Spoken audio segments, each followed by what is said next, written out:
और उसके चेहरे से घूंघट हट गया। उसकी चाल, चमकती आंखें और भयानक चेहरा जैसे ही इन दोनों ने देखा तो इनके डर का ठिकाना नहीं रहा।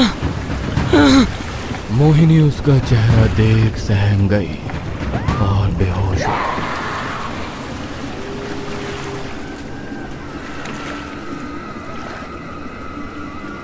कुछ देर बाद मोहिनी की आंख खुली तो वो किनारे पर अकेली पड़ी थी।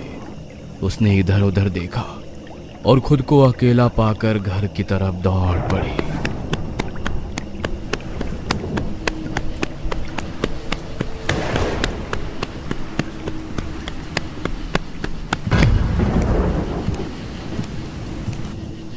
मोहिनी, अरे तुम कहाँ गई थी और कहाँ से आ रही हो इतनी रात में?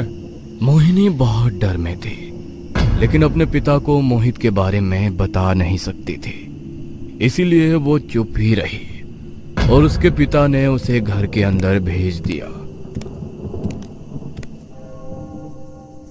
उसको मोहित की चिंता हो रही थी। शाम होने पर उसको अजीब अजीब आवाजें सुनाई देने लगी, जैसे कि कोई माझी तेज तेज चप्पू चला रही हो। ये चप्पू की आवाज यहाँ कैसे आ रही है? उसने खिड़की खोलकर देखा तो उसको अपनी आंखों पर यकीन नहीं हुआ।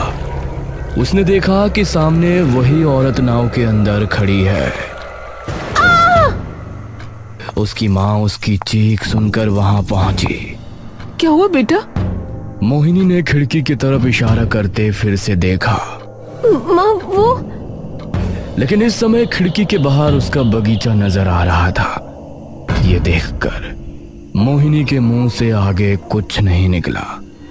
रात होने पर मोहिनी सोने के लिए बेड पर पहुंची।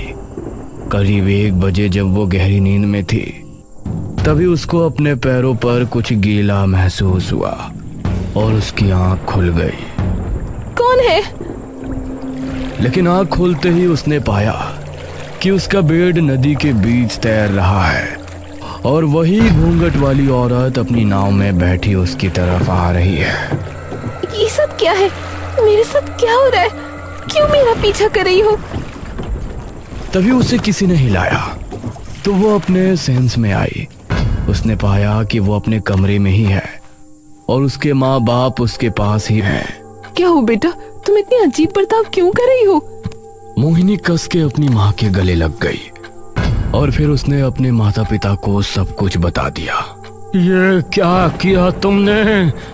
अरे नदी पर